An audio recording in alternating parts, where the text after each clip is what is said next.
spoilers for both games in the franchise, so I highly recommend you play both of these and go through their story, then come back to this video. Alright? Y'all got that? Let's dive in then. Is this edible? Oh, that's plastic. Okay, I can't eat that. Okay. We begin our journey around 1,000 years before the events of the first game, during what I am presuming to be the 13th and 14th centuries, which I'm basing off the ancient earth blade we find in the primary containment facility, which is stated to be from around the 13th century. Anyways, we are following the Architects, an ancient, heavily advanced civilization which were so damn smart and tech-savvy that they've completely evolved past their need for their evolutionary bodies, and instead choose to navigate space-time in conjunction with mobile biomechanical storage media. These extremely advanced aliens have created technologies like phase gates, the ability to upload their consciousness to computers, and teleportation. So yeah, these guys were pretty smart. We get that now. So during a routine expansion of their empire, they come across a currently unknown planet that holds an extremely deadly pathogen that will one day come to be known as the Aurora bacterium. But I'm sure that won't be an issue for this super advanced civilization that has quite literally evolved past the need for their own bodies. They've probably dealt with this kind of thing before and have many set precautions in order to stop this bacterium from decimating their civilization. Oh wait, this bacterium is actually decimating their civilization. Yeah, the bacterium made it off-world and into the Architects' empire, infecting and killing 143 billion Architects throughout their core worlds. And by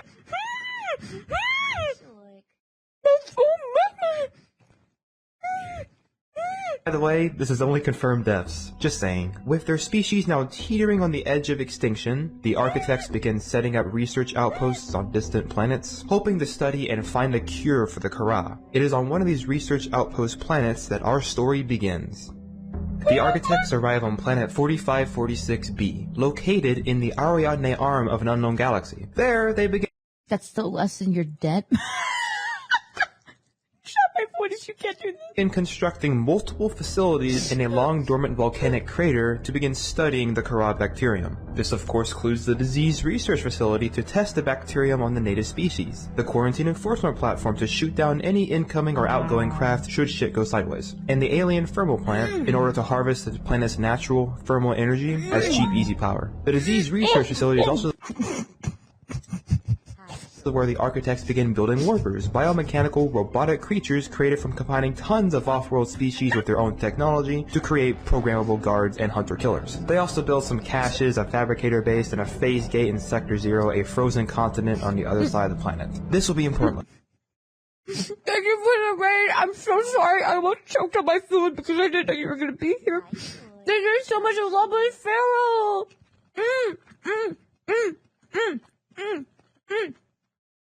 No, sorry, I was eating my food. I didn't— Oh, God.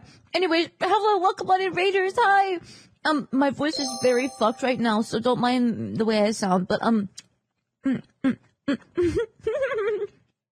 Thank you for the raid, Pharaoh. Thank you also, Demi, for the raid. I appreciate it. Thank you, guys. I hope you both had good streamies. Oh, they were so good. I hope those are some yummy foods. They are. I'm eating, sushi and, tempura shrimp. And it's so good. It's so good. But yeah, thank you so much for the raids. I hope you had wonderful streams. We're currently getting ready for Subnautica 2. We finished the first game yesterday. And so now we're looking at all the lore so we know that everything that's going on. And I actually never got to play, the Sub-Zero game. So that's what we're, also looking at is like this too. But yeah, either way, thank you so much for the raids. Hope you had lovely streams. Lovers. Cat, thank you for the gifted to Pharaoh. Lovers, thank you. Thank you. Just trust me.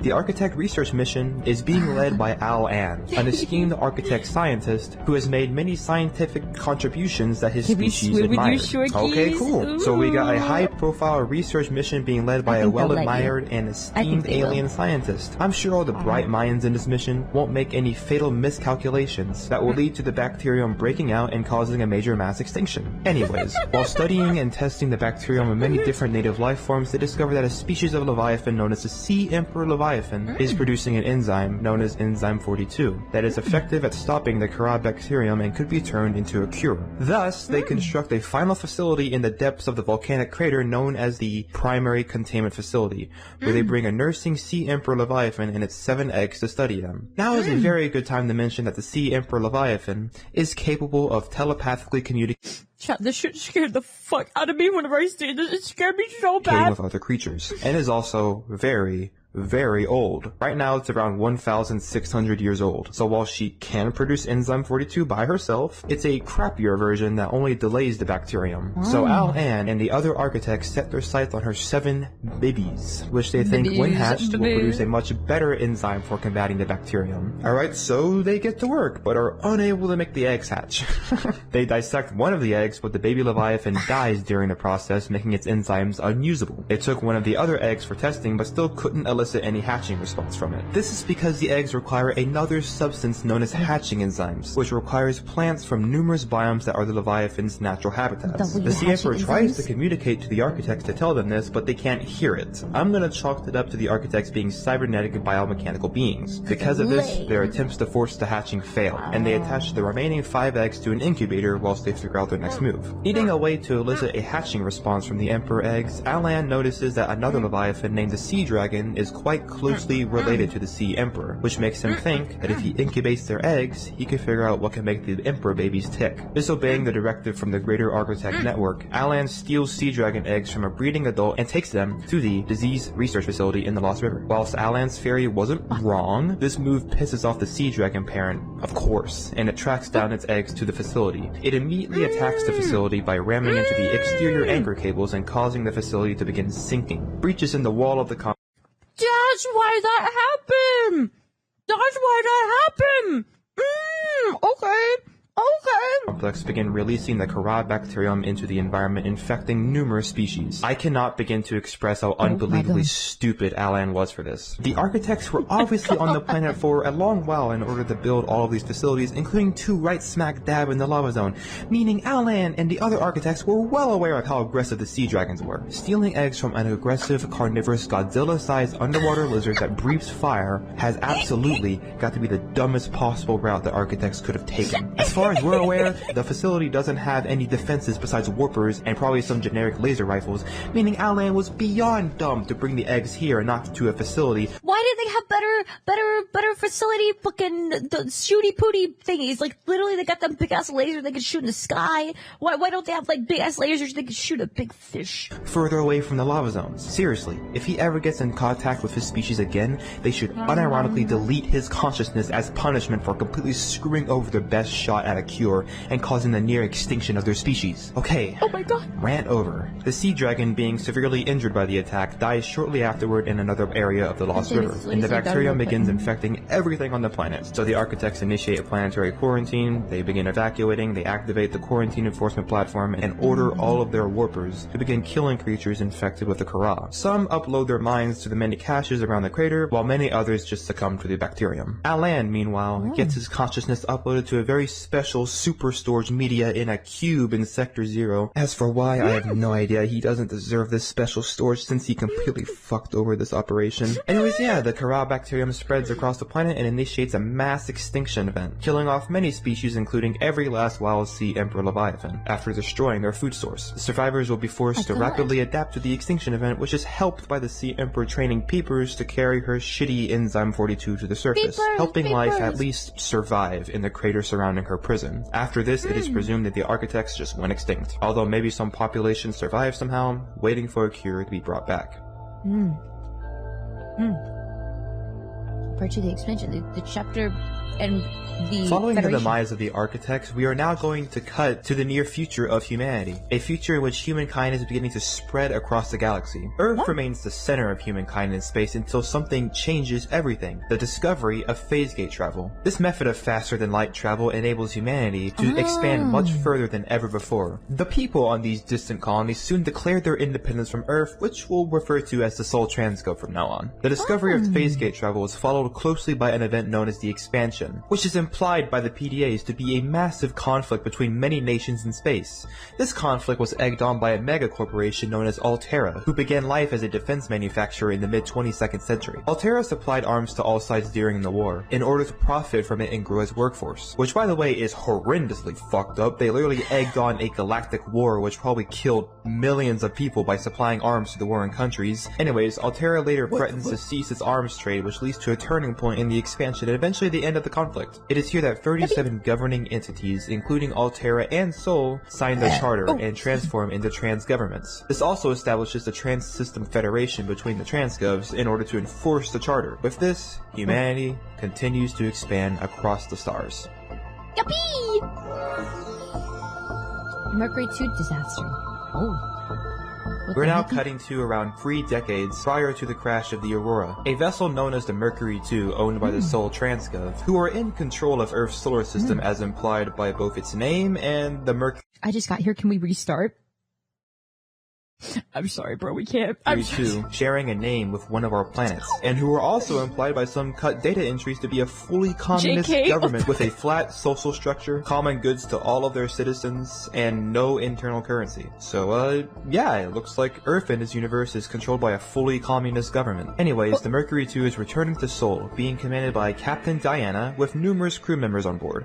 We'll go for some of the important ones real quick. Elliot, a xenolinguist, Stephanos, a nice Greek guy who is a ship's engineer, and Yasmin. While on its way through the 4546 system, the Mercury II passes by planet 4546b, and the xenolinguist, Elliot, scans the surface of the planet and detects the numerous architect structures scattered around the surface. He successfully convinces the captain, Diana, to land the Mercury II on planet 4546b to explore the alien bases. They bring the Mercury II closer to the planet to try and land it on the surface, and the quarantine enforcement platform, of course, is going to detect it and fires on the vessel. I'll give Diana just one thing, and it's that she knows how to pilot a fucking ship, as she makes the ship fire off flares and dump the nuclear reactor's water, which is super hot, so it confuses the enforcement platform, making it miss. Despite their distraction and evasive maneuvers, the sonic boom from the evaporating water still forces the Mercury to make an emergency landing in the Arctic spires of Sector 0. Diana takes a minute to suck her own dick. My instincts are never wrong.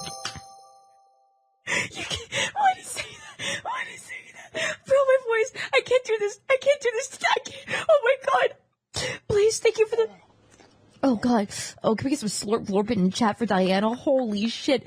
Thank you, Blaze, for the 5 gifted lovers. Thank you. Oh my god, thank you, thank you. I'd be screaming right now, but I literally can't. My voice is so fucked. Thank you, Blaze lovers. Mwah. Mwah, mwah.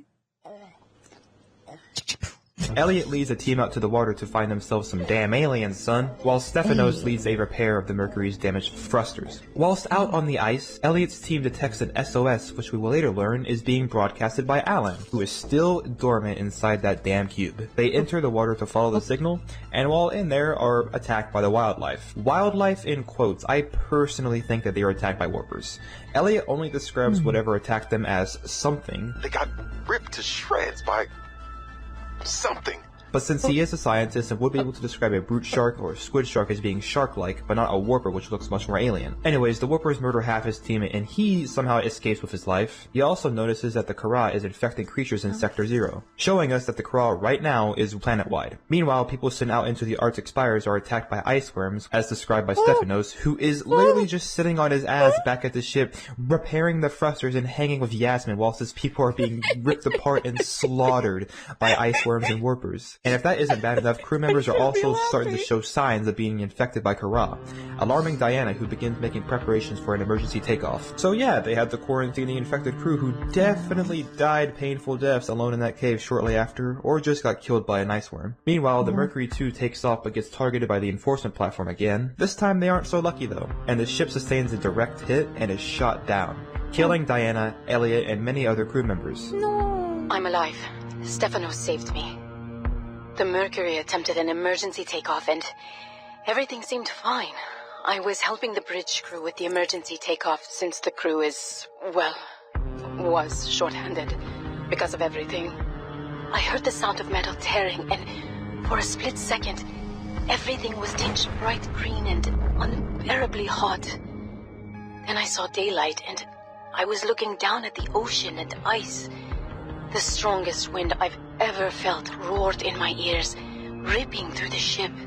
People went flying out the side of the Mercury, so much screaming and chaos. I was lucky. I had just clicked into my sea tinker. Stefanos came out of nowhere, like a malaika, an angel. I felt his rough, calloused hand grasp mine with the gentlest of urgency. Why is she describing it like that? Why is she describing his hand so, like, in detail? It felt like time slowed, he said. I gotcha. Just follow me, Ella. I don't know how, but he used an emergency tether to drag me to the nuclear reactor core, the strongest bulkhead in the ship. We hit the water and everything went black. He's sleeping. I think he might have hit his head. I'm exhausted. The adrenaline has long since Is this a worn off romance and novel? my body aches. I think I might have fractured the rib. I'm gonna shut my eyes for a bit. When I wake up, I'll figure this out. I'll see us. Gonna wake up? Promising to save herself and Stefanos, Yasmin goes to sleep, but presumably never wakes up again. The Mercury II now lies erect in Sector 0, split into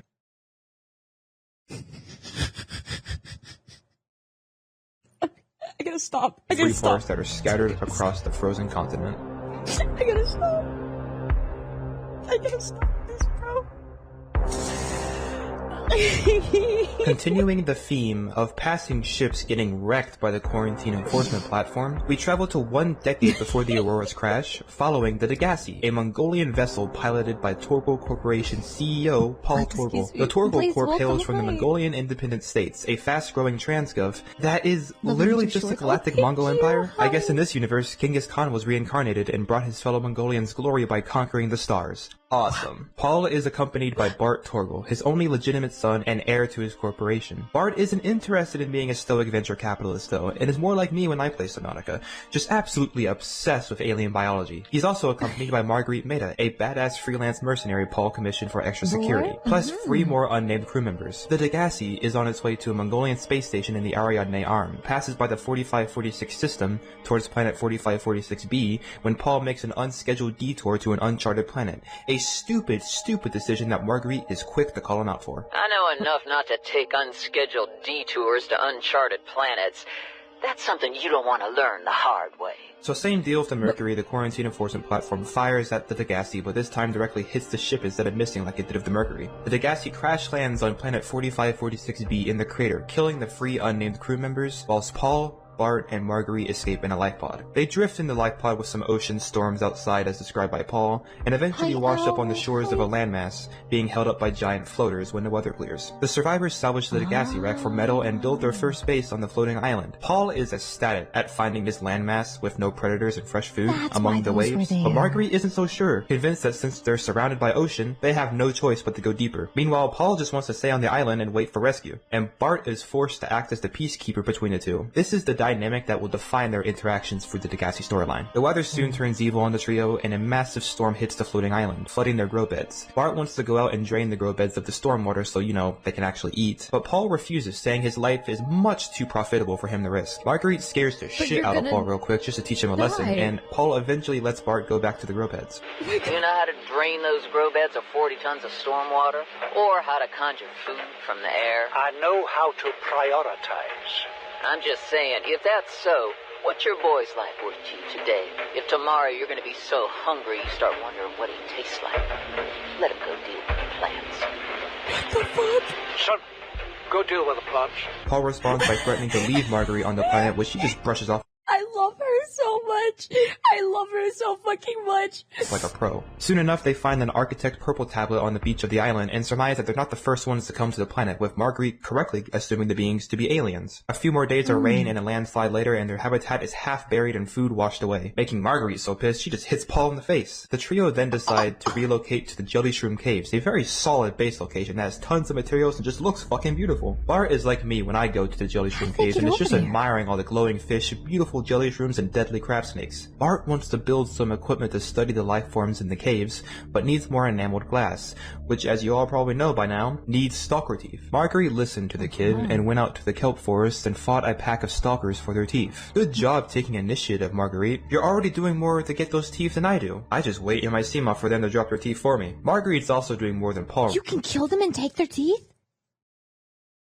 I didn't fucking know Right that. now, who's just sitting in the habitat being a total fucking deadbeat, trying to indoctrinate his son into his rich guy mindset. This frustrates Maida, who's sick and tired of Paul being a bourgeois bozo, and plots to leave the other two behind in order to go deeper and find out what shot them down. You, don't have to go that deep, I'm just saying. She eventually builds herself a Seamoth and begins exploring, trying to find a way to go deeper, as seen in the cinematic trailer. Also in the cinematic trailer, you can see a Reaper attack and destroy a Seamoth, which I now theorize to be Marge's. It makes plenty of sense that her Seamoth got destroyed, since we know she ended up staying with the bourgeois pair. So her Seamoth is wrecked by a Reaper Leviathan and she swims back to the habitat in the caves, which by now is leaking water. Bart finds something on the scanner, an alien base, likely the disease research facility in the Lost River, which makes Maida decide to convince Paul to take them deeper towards the deep Grand Reef 500 meters below sea level. After some thinking, Paul decides to listen to Maida, and they go even deeper, building a base in the aforementioned biome. Their tensions reach an all-time high, with Paul holding himself and Bart up in the base and refusing to go outside,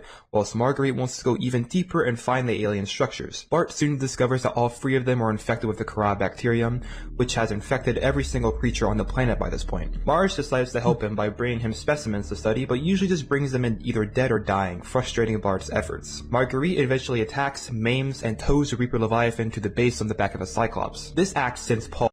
Why the fuck is Marguerite such a badass? Holy shit. All over the edge, rightfully worrying that the Leviathan isn't dead or that others might follow it. Paul, infuriated with Maida, wants her off the sea base, while Bart tries to mediate the argument and tell them that they're both wrong. That Paul's being too careful and Maida's being too reckless by just slaughtering all the creatures. But the two don't budge. Bart is done with this shit and decides to just go outside, with Paul yelling at him to bring his profitable ass back inside. Suddenly, a second Reaper Leviathan arrives at the deep Grand Reef and approaches the base, alarming Marguerite. The Reaper attacks the base and tears a hole clear through the reinforced hull, throwing Paul out of the base. Came out of nowhere. An alien kraken, bigger than a cyclops. Tore a hole clear through the reinforced hull. I barely got my breather in time. I told her. I said others would come. The rupture threw me clear of the habitat. And the monster turned and bore down on me. Just as its tentacles came within reach, Maida appeared out of nowhere. She had a sea glide in one hand, a jagged piece of scrap metal in the other. She meant to butcher that beast or die trying. The last I saw her, she had the metal lodged in its neck as the monster did its best to shake her, contorting off into the darkness. I'm certain she got her wish, one way or another. Then I thought I saw a light deep below me. I hoped maybe Bart had swum clear. I followed it. Now I wonder whether I saw anything at all. My oxygen is low. The habitat is gone. I can't see the sky. Something surely has the scent of my blood. Maida continued to fight the creature and eventually killed it. She will eventually ride its corpse all the way across the open ocean towards Sector 0, where she— What the fuck? What the fuck? Hello? What? Whoa, bro, I thought she was dead. She's such a badass. She will continue to survive for the next decade. Meanwhile, Bart managed to swim clear of the chaos and got back to the surface. He continued his efforts to make a cure for the Kara, building a new base closer to the shallows and trying to make friends with a peeper. The Kara continued to take hold of him, however, scaring his new friend, and he's even starting to see visions now, which many now theorize to be the Sea Emperor trying to communicate with him. Bart eventually goes back to the floating island and records one final log. This is the first time I've seen sunlight in months. After all that time in the deep, I'd been dreaming of it. Now that I'm back here, I'm finding it hard to enjoy alone. Father was right. We should never have left this place. We shouldn't have gone so deep. They do not want us down there. Despite my best efforts, ill health is taking hold of me. Marguerite and Father are now part of the ecosystem of this incredible planet. It's reassuring to know that when I go, I'll join them. Until then, well, there's always the view. Holy trauma. Holy fucking shit. We cut to one decade after the crash of the Degasi, where the Altera Corporation has launched the Aurora, their newest, snazziest, fanciest capital starship with a mission to build a phase gate in the Ariadne arm. The ship is also secretly tasked with locating and rescuing the crew of the Degasi, and as such is planned to make a gravity slingshot maneuver around planet 4546b and locate the Degasi using its advanced scanning suite. Altera wants to locate and rescue the crew in order to aid its diplomatic negotiations with the Mongolian states, and brought along a Mongolian diplomat named Yoki Kasar. With these two missions, the Aurora sets off from Altera space bound for the Ariadne arm. 13 months post-launch, the Aurora has reached the 4546 solar system. Performing a gravity slingshot maneuver around planet 4546b in order to locate the Degasi, the Aurora is fired at and struck on its starboard side by the quarantine enforcement platform's laser. This sends the Aurora crashing towards the planet, but through the expert piloting skills of the ship's captain, Hollister, he is able to make her take a controlled descent towards the crater. Meanwhile, life pods 1 through 25 were successfully launched from the ship, whilst pods 26 through 50 were too damaged to be launched. 10 life pods make it to the crater in relatively shallow waters, whilst the others crash in open ocean, their occupants presumably slaughtered by packs of ghost leviathans. Captain Hollister, in an attempt to save his crew from certain death, orders Second Officer King to regroup the crew at the floating island, and intentionally crashes the ship into the crater in order to leave the ship in one piece, so his crew can contact Altera on his long-range radio. Captain Hollister refuses to evacuate and dies as the Aurora crashes into the shallow sections of the crater, giving his life so his crew could have a chance to live. Way to do what's necessary, Captain. We salute you. But his efforts were for the most part in vain, as 9 of the 10 life pods that made it to the crater will end up being destroyed, with their occupants getting killed by the wildlife. Life pod 5, meanwhile, landed in the safe shallows, a relatively safe region of the crater made up of vibrant coral reefs. Life pod 5 contained Riley Robinson, the non-essential systems maintenance chief of the Aurora. When the pod jettisoned, Riley was hit in the face by a metal panel that got detached and flown off into his face. Riley was unconscious whilst all the other crew members of the Aurora met their ends. Riley came to while a massive fire was blazing inside his life pod. He quickly put it out, and his PDA rebooted in emergency mode, a mode designed to keep him alive on 4546b until rescue. Riley disembarked the life pod whilst the Whoa, it only took us 25 minutes to get to the actual gameplay. Holy shit. PDA informed him that no humans were left alive aboard the Aurora. Riley descended into the depths and began constructing various tools and equipment to aid in his fight for survival, whilst living off the planet by eating various fish and getting water from bladderfish. After around a week, the Aurora experiences a quantum detonation of the drive core, blowing massive parts of the ship's wreckage to smithereens. Riley intercepts the distress signals from the now destroyed life pods and Soupy! My voice is fucked. Thank you for holy 10 gifted subbies. Takes my fucking tongue and licks you with it. And like jiggles it around a little to make sure I like really push the saliva into your skin. Thank you, Subi, for the 10 gifted. Holy shit. Lovers, thank you, thank you. Me when my voice is fucked. Me when my voice is... me when my voice... Thank you, Subi. That's very sweet of you. Thank you, thank you. Thank you, thank you. Thank you. and salvages blueprints and materials from many of them whilst learning of the fates of the occupants. He also gets contacted by the trading vessel Sunbeam, which is currently out on the far side of the 4546 system. They detected the Aurora's automatic distress signal but are confused on whether or not the ship still requires assistance due to not getting a response. Avery Quinn, the ship's captain, decides to try to contact the ill-fated vessel again later. The Sunbeam eventually detects the debris field of the Aurora around 4546b, realizing the gravity of the situation. Avery charts a course for the planet and tells Riley that they will rescue him. Meanwhile, Riley continues to go about surviving on the planet, constructing a Seamoth at first, and bigger, more expensive vehicles like the Cyclops and the... Mega Lovers, Mega Lovers. Thank you for the resale. We have 31 months. Thank you. prawn suit. Riley also begins building his own sea base in the crater. The expensive vehicles like the Cyclops and the prawn suit. Riley also begins... That base looks so cool, bro. My base looked so fucking lame.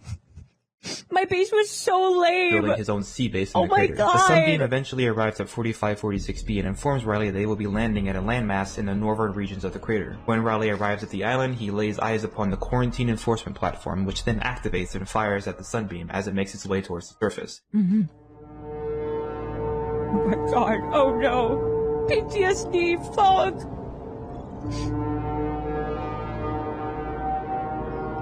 Oh no. Survivor, we see you. Man, I don't know how you held out down there. We broke an atmosphere, and we're descending towards the landing site. Oh no, they're gonna play the whole thing! Is that a building down there? What do you mean you can't identify it? Oh god. Oh no. Hold on. No turning back now. Positions, everyone. Touching down in 10. Why did we not warn them? Because it shot our ship too. Like, how would we not know that that's the thing that shot our ship? 8. It's coming from the building? Change course. Set thrusters to full. How would you warn them? We have a radio.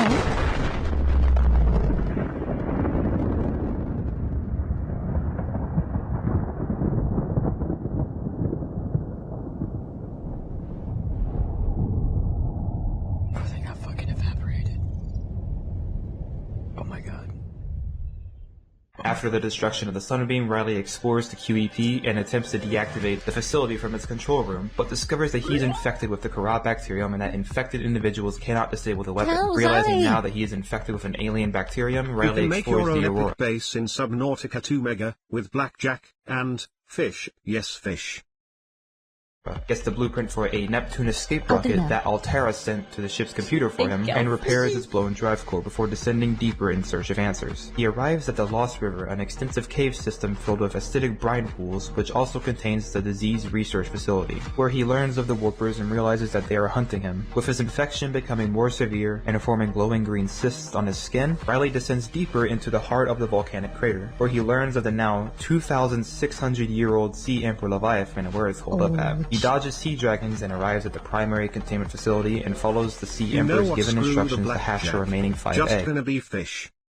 You know what? Screw the blackjack. Just gonna be fish. Riley gains the blueprint for the Sea Emperor's hatching enzymes from the massive Leviathan, and uses the facility's on-site warp gates to collect all of the needed ingredients before fabricating them.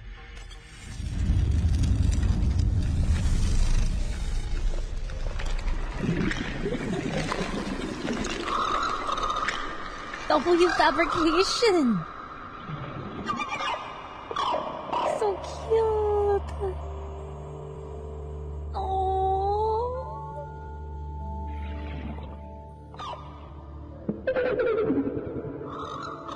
Look at him go.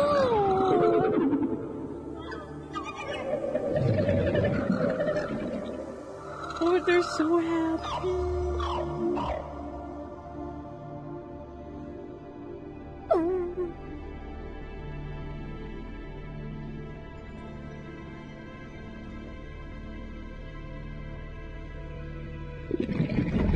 My young are swimming for the shallows. No. I thank you. Their freedom is my end. What will it be like, I wonder, to go to sleep and never wake up? Perhaps next we meet, I will be an ocean current, carrying seas to a new land. Or a creature so small, it sees the gaps between the grains of sand. Chad. Farewell, friend. 07. Riley then comes in contact with the stable enzyme 42, which cures his infection and gets rid of the glowing green cysts. The Sea Emperors will eventually grow up and spread enzyme 42 across the planet, ending the Kara outbreak on 4546b. He then disables the QEP once and for all and constructs the Neptune escape rocket. Riley departs planet 4546b towards the nearest phase gate. Upon arriving, Riley is informed by Altera that before landing he must pay his outstanding balance of 1 trillion credits. Also upon his return to Altera, Riley probably made his odds of landing better by informing Altera of what he found on the planet, which piques Altera's interest in the uncharted ocean world. What happens to Riley afterwards is currently unknown, although I personally think Altera executed him to keep their discoveries a secret. Huh? Oh god. Altera soon returns to 4546b, and with the enforcement platform now... Chad, this is the thing that I have no clue about, so this is why we have to Hi, Mega. watch this. Feed me, please. Okay, I guess you can have a bite open wide. Say,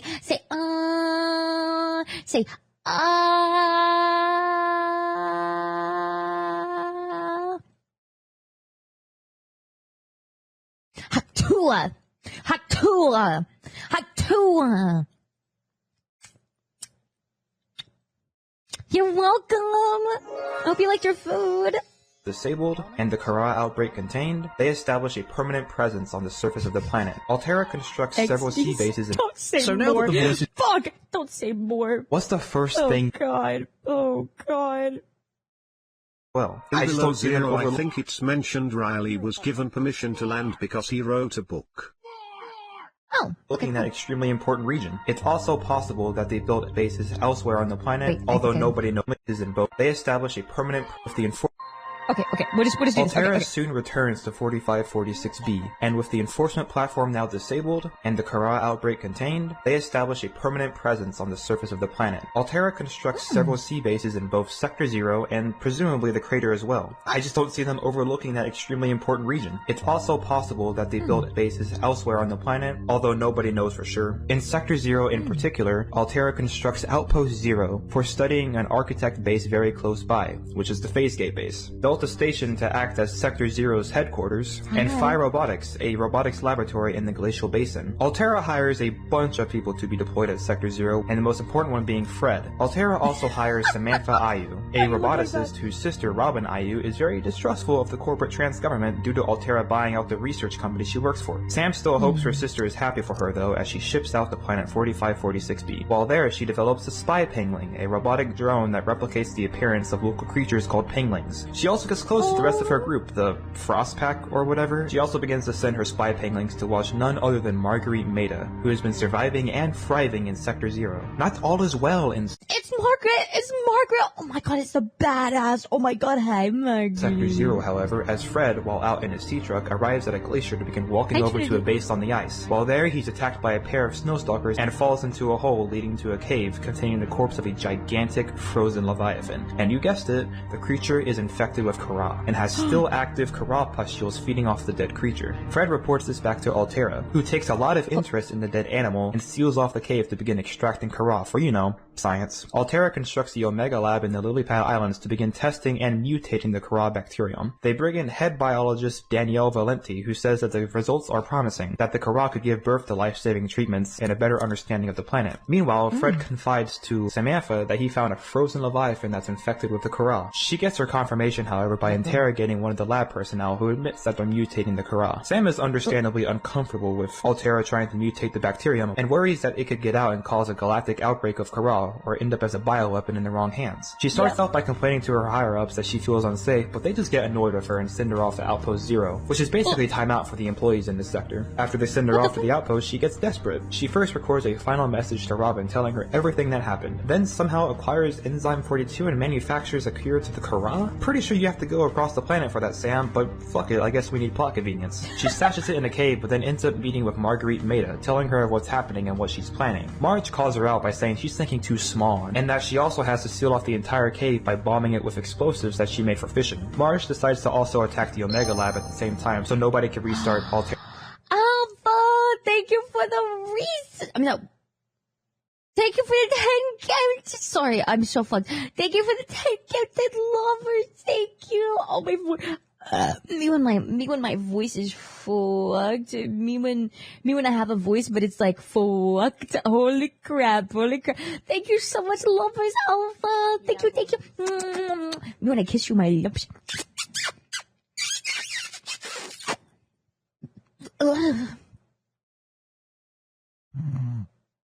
Sorry, I fell asleep. Lovers, thank you, Alpha. Thank you.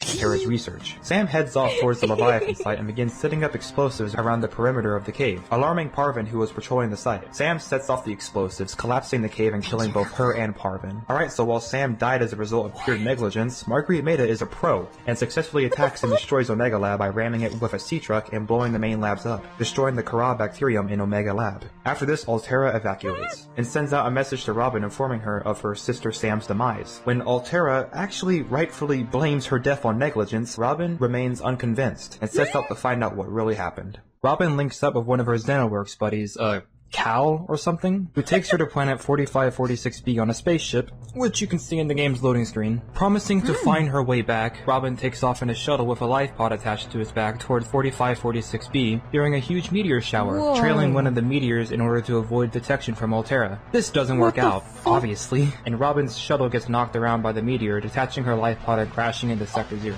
Robin quickly escapes the burning shuttle and makes it to her life pod in the shallow regions of Sector 0, where she immediately begins her search by building tools and equipment and heading towards the now abandoned Delta Station. Now you may be wondering, where the fuck has Alan been all this time? Don't worry, he's been chilling in his big floating storage cube this entire time. But alas, his cube is running out of power, so he begins broadcasting an SOS in order to attract somebody's attention. It's this SOS that Robin picks up whilst traveling through the twisty ridges. Robin will eventually make her way down to Alan's sanctuary cache, where she comes into contact with the last architect. Alan tells Robin that he has hours to live, prompting Robin to attempt to download his consciousness on her PDA. However, the architect facility actually detected hospitable capacity in her brain instead, a fact Robin realizes just a bit too late.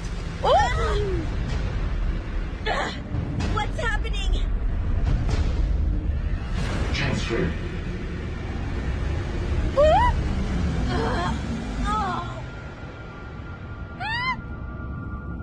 Transfer complete.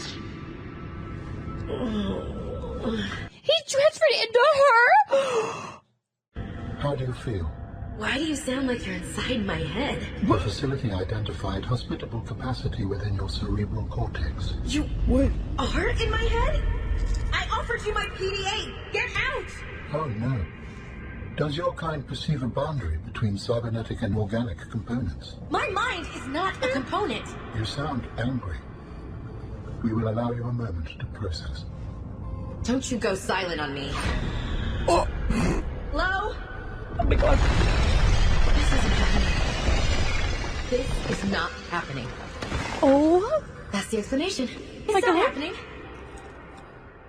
Oh my Alan god. eventually returns and tells Robin that she must find and scan several architect body parts spread throughout the sector. With this goal in mind, along with her goal to find out what happened to her sister, Robin descends deeper into the Arctic waters. Robin will soon encounter Marguerite Maida while heading to Delta Station, who believes her to be an Altera employee and warns her to stay away, disappearing as quickly as she arrived and not offering Robin any negotiations. Robin arrives at Delta Station and acquires a map of all the Altera buildings in Sector 0, setting her sights onto Phi Robotics where her sister worked. Robin eventually wanders into Marguerite's kick-ass sea base, where she casually keeps a whole-ass Reaper skull as a trophy. Fuck yeah, dude. Marguerite doesn't care about— Is that the Reaper that she rode across, like, the fucking sea?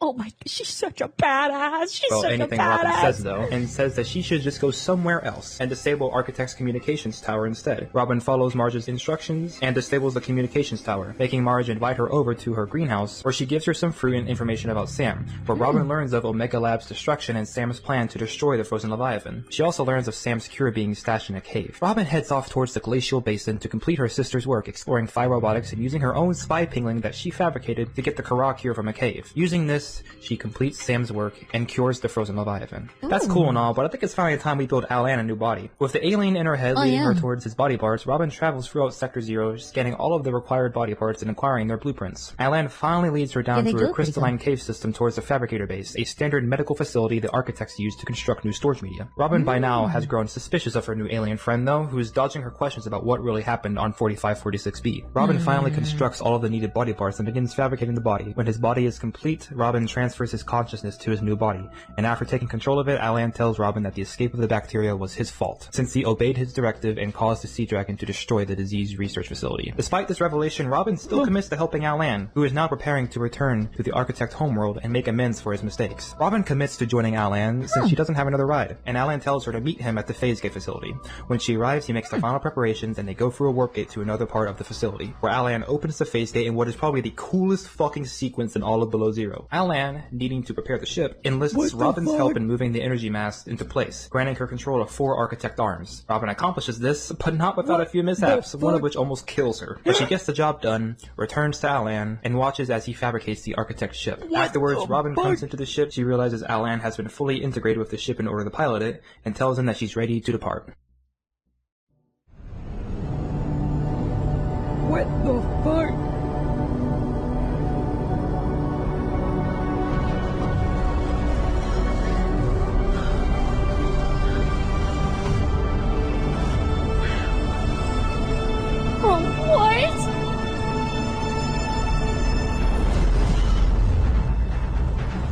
Holy, oh my god, this looks so cool!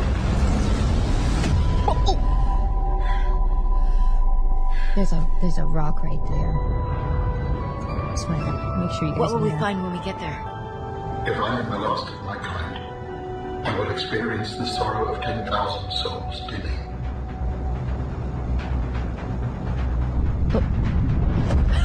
Yo, Alan's a goat, a piloting? Holy shit! I thought this was Subnautica, not Space Nautica.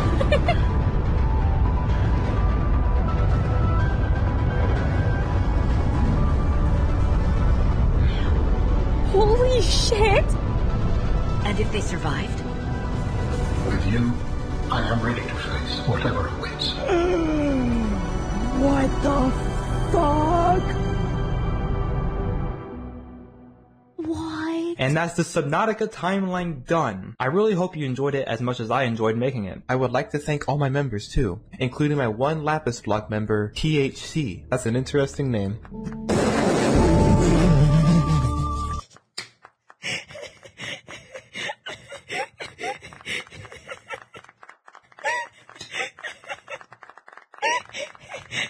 My voice can't do this today, bro. Like I literally can't do this today. Oh god. Yo, W lore. That was good. That was some good fucking lore. Yeah, well, I'm glad we didn't have to play that game at least. It didn't look like it was too bad, but maybe there were just like some finicky things with it that you guys didn't like or something. Who knows? Who knows? Who knows? Air, thank you for the resub. About to meet the other members of the sea. Exactly. L0 Mega Smirk. Happy 26 months, these lovers. Thank you. Thank you. Thank you. Wait, chat. Hey, what's up? I'm back. Hey. Hey. Hey. Oh, hey, EXO. Hey, what's up? Hey. Hey. Hey. Hey. Hey. Hey, what's up? Hey, what's up, everybody? Hey. Hey, guys. Hey. Hey, I'm back. Hey. Hey, what's up? Hey. Hey. Oh my god, did you wash your hands? No. But I'm not eating right now. I'm done eating, so like, I had to rush back. Like what do you want me to do? Like, not rush back to see you as fast as I possibly can? Like, you hate me or whatever? Like, oh my god, I hope your condom expires. Oh god, EXO, please. Girl, wash your hands. How about you wash them, chat, huh? Take my hands and wash them. Do it. Do it. No balls. You won't. You won't. Do it. Do it. Take. Yeah. You like that? You like me touch you with my unwashed hands? Wee woo, wee woo, or eat.